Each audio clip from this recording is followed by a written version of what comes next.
The ambush in the Teutoburg Forest is remembered as one of the worst defeats in Roman military history. The 9 AD disaster wiped out 3 entire legions and their auxiliaries within the dark forests of Germania, and reportedly had Emperor Augustus pacing the halls of the imperial palace yelling, "Quintilius Varus, give me back my legions." Since then, much blame has been placed on the commander of the doomed force, who literally fell on his sword for the defeat. But was Varus really the fool of Teutoburg he's made out to be? Let's find out. This video was sponsored by Magellan TV. They're an awesome documentary streaming service run by filmmakers with a selection of over 3,000 videos to choose from among the categories of history, science, nature, space, and more. When it comes to history documentaries, Magellan TV has the richest and most varied content anywhere. Ancient, modern, current, war, biography, and even related genres like science and crime, which are historical in nature. If you like our content, I can highly recommend you check out the documentary series Warrior's Way, which traces the lives of famous warriors from childhood training to bloody battle. Magellan TV is compatible with Roku, Amazon Fire TV, Apple TV, Google Play, and iOS, which means you can watch it anytime, anywhere, on your television, laptop, or mobile device. Sign up today to get 30% off an annual membership, which starts with a 2-week free trial. That's less than $3.50 a month for access to thousands of awesome documentaries. The offer is available for both new and returning users, so be sure to click the link in the description below or go to try.magellantv.com/invicta. Enjoy! As with any such story, it's important to peel back the layers of built-up narrative and return to our original sources. For the Battle of Teutoburg, only 4 such accounts exist. They come from 4 different authors, none of whom were eyewitnesses, but all of which seem to have relied on their own sources, which were roughly contemporary to the event. No single account is entirely comprehensive, and it's important to note that each brings a useful but biased perspective on what really happened. Let's recap. Our first source is a Roman officer by the name of Paterculus. He was a friend of the general Tiberius, accompanying him during the Illyrian revolt and the retaliatory campaigns in Germania. Our second source is the Roman historian Cornelius Tacitus. He was a politician born some 50 years after the infamous ambush, who wrote the Annals and the Histories, which examine the string of emperors who followed Augustus. Our third source is Publius Annius Florus, who was a contemporary of Tacitus and who summarized and condensed many works of Livy on Roman history. Our fourth source is Cassius Dio, one of the greatest historians of antiquity, who lived in the later 2nd century AD. Let's talk about the scope and potential bias of these respective narratives. For Paterculus, the passage on Teutoburg is framed as an aside in the greater context of his book, Roman History. A few paragraphs are spent on the character of Varus and the lead up to the defeat, with just a couple sentences on the actual battle itself, before moving on to the other events of the Germanic Wars. In terms of reliability, we know that he had access to many of the key players, and potentially even survivors of the disaster, with whom to consult, which should lend him some substantial credibility. However, we also know that much of his writing is meant to praise Tiberius, which risks injecting some bias when it comes to the scapegoating of other leaders. For Tacitus, his passage on Teutoburg is short as well. It's a few quick paragraphs that deal with how the army of Germanicus revisited the site several years later and what they found. There are certainly some interesting, specific snippets in there, likely drawn from Pliny the Elder's History of the Germanic Wars, which is itself suspected to have drawn from the accounts of survivors. Again, however, we must be wary of potential bias from an author who often seeks to present history as a moralistic narrative, with characters being portrayed in accordance with a desired theme. For Florus, his passage on Teutoburg comes in a summarized description of Roman-German relations. He mentions Varus and the barbarian revolt briefly, states that a slaughter ensued, and adds a little flourish on top regarding the fate of Rome's captured prisoners and eagles. His description is also filled with rhetorical flares, but does seem to contain elements derived from eyewitnesses. And finally, we have Cassius Dio. He gives us the most detailed and complete account, starting just before Varus arrives in Germany and extending to the news of his defeat reaching Rome. As an ancient historian, he is well regarded for judiciously collecting sources and considering subjects with a critical eye.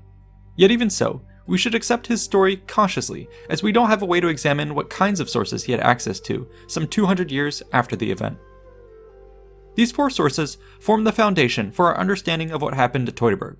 On top of this, researchers and archaeologists have worked diligently to build upon our understanding using additional findings and clues. This has all helped to shape the story we are left with today. So how does this stack up against the common accusation that Varus was squarely to blame for the disaster? Let's now consider the major charges raised against him. 1. He foolishly caused the unrest in Germania. 2. He foolishly trusted Arminius. 3. he foolishly failed to uncover the ambush, and 4. He foolishly failed to repel the ambush. Let's now take a look at each of these points one by one.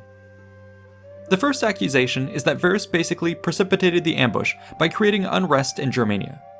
Slurs are thrown out by authors, like cruel, prideful, and licentious, but the main thrust of the claims are that he acted in a negligent manner, trying to rule the region through laws rather than an iron fist.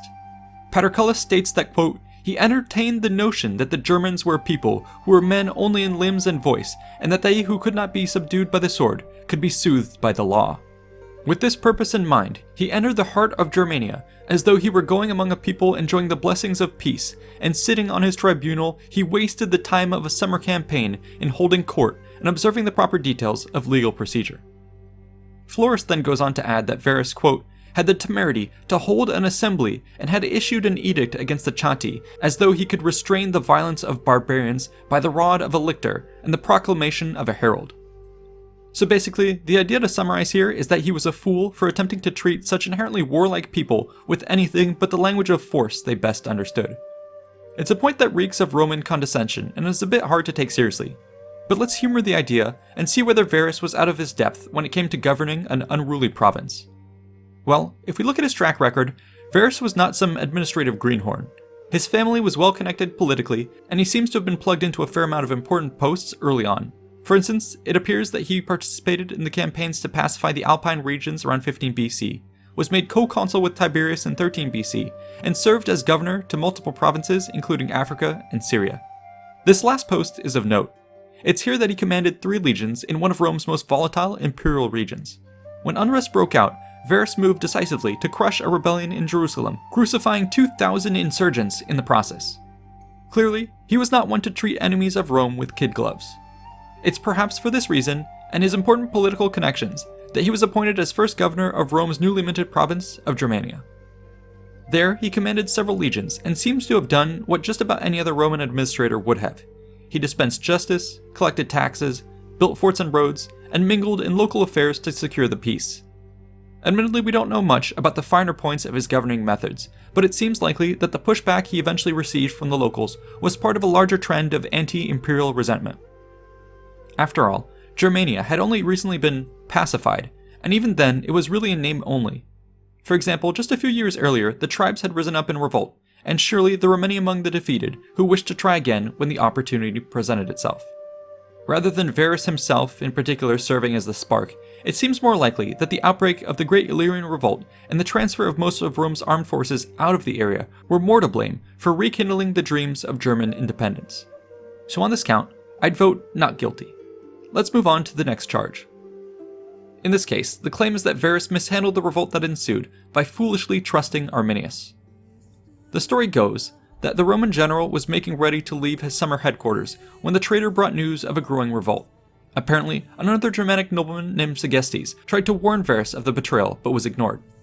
This seems quite damning. However, we must remember that hindsight is 20/20. Arminius was not some random German. He was the son of an allied tribal leader who shed blood, sweat, and tears in the Roman auxiliary, learned Latin, and was granted the prestigious title of equite, making him a citizen of Rome. In this capacity, he was well regarded and above virtually all suspicion from an outsider's perspective. That he would go rogue was by no means an assured fact, since we know that his younger brother remained loyal to the Roman cause even after Arminius had betrayed it. As for the warning from Segestes, this too was not so straightforward. After all, Arminius had a known public quarrel with the man after having married his daughter without consent. Such bickering between locals was to be expected and could easily have been chalked up to as nothing more than background noise.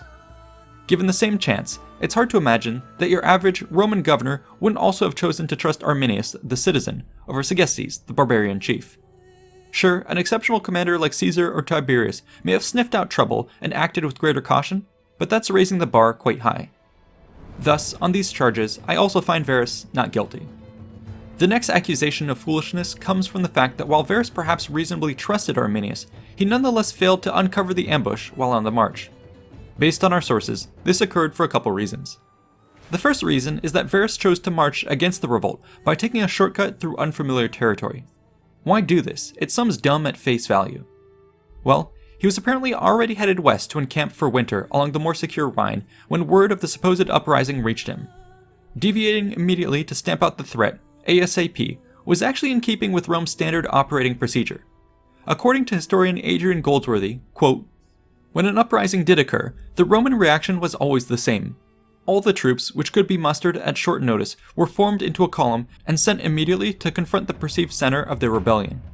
Ideally, a show of force, even if it was a facade, regained the initiative and prevented a rebellion from developing and growing stronger. The willingness of even greatly outnumbered Roman forces to attack the enemy displayed a contempt for them and an unwavering belief in Rome's inevitable victory. It was a gamble, since the Roman column was only capable of defeating relatively weak opposition, and risked disaster if it encountered a well-prepared and strong enemy." End quote.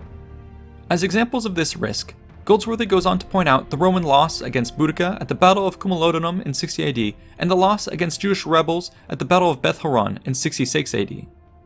Note here, though, that both of these case studies occurred after the Battle of Teutoburg, and would not have served as a precedent for a commander in 9 AD to reflect on. So perhaps in this regard we can excuse Varus for wanting to immediately take the short path towards the supposed threat despite the risks. However, I think it's still reasonable to fault him for not scouting the path properly. As we discussed in our video on Roman exploratories, this normally would have involved deploying both close and far rings of cavalry patrols to clear the area ahead. Unfortunately in this case though, Arminius, the Germanic auxiliary cavalry, and likely even the locals, were in on the deception and prevented Varus from realizing that the revolt was already upon him rather than several days' march ahead. This in turn led him to take a more lax approach than usual in what was thought to be still friendly territory. But come on, you might say, it doesn't take a military genius to know that one should be on guard, walking right into a dark, scary forest. Well, actually, as it turns out, the battlefield we have identified archaeologically does not appear to have been located off the map at the edge of the world, as is commonly depicted. Yes, there were some woods and marshes present, but this was still an area of Germania under active cultivation, with open areas and several villages in the close vicinity of the site, which even housed legionary detachments. So on this count, it's a bit easier to see why Varus acted the way he did, and failed to uncover the ambush. I'd hesitate to condemn him unambiguously here without additional information on how the scouting unfolded. That being said, I think it's fair game at this point to at least start to question whether your average Roman commander would have done the same. Once again, it's easy to imagine a Caesar or Tiberius figure being better prepared. This now gets us to the final charge against Varus, that he was a fool for failing to repel the ambush once it had been sprung. The idea here is that an able commander should have been expected to better marshal his forces to escape the disaster. Sure, this sounds practical enough on paper, but let's consider some of the practical realities that got in the way. We know, for instance, that the Roman army was attacked on the march and was thus arranged in a long column. From Josephus, we know roughly how the troops would have been grouped, and from other sources we learn that soldiers most likely would have been spaced out 6 men or so apart. Put together, researchers have estimated that a single legion would have been about 2 kilometers long, while its associated support and baggage train was another 3 kilometers long. Consider then that Varus had 3 legions in total and was not advancing under ideal conditions. We're told that the column was slowed by a variety of factors including road clearing activities, the presence of numerous camp followers, and the arrival of a sudden, violent rainstorm. All of these together conspired to greatly stretch out the army to somewhere around 20 kilometers, as is estimated. For context, that distance would take about 4 hours to walk across in person. It should be no wonder then how confusing things would have been once the barbarians struck, given that people at other ends of the army may very well have had no idea what was happening for quite some time. Word of mouth or riders would have been sent by Varus to attempt to coordinate a top-down response, but these would have also been disrupted by the disjointed nature of the Roman force, which was only worsened by German attacks along the front. Archaeological findings seem to indicate that the legions were ultimately split in at least 2 major groups. Thus, it was up to the local officers, the trusted centurions, to get the job done. In this capacity, they seem to have done a pretty good job and held the army together at first. Usually, such enemy assaults could be expected to dissipate and the Roman position to strengthen as time went on. However, in this case, Arminius had done an excellent job with his preparations that ensured that the barbarians could keep pouring on the pressure while the legions were robbed of the ability to retaliate effectively. All in all, it was just a brilliant ambush. I think most Roman commanders dumped into this same encounter would have found the situation equally untenable. Thus, it seems a bit unfair to fault Varus here for not coming out on top. After all, legions in a similar ambush at the Vulcanian marshes during the Great Illyrian Revolt had almost been wiped out as well, even though they had the advantage of being in a fortified camp. Taken together, I hope the discussion has shown why we should not unanimously condemn Varus as the Fool of Teutoburg. On many accounts, he seems to have performed as well as your typical commander and fell victim to circumstances outside of his control. However, I think the point of criticism where he is most at fault comes in his failure to properly detect the ambush, or at least to adopt a marching stance better suited for the possibility of such an event. But that's just my opinion. Let me know what you think in the comments below. See you in the next one.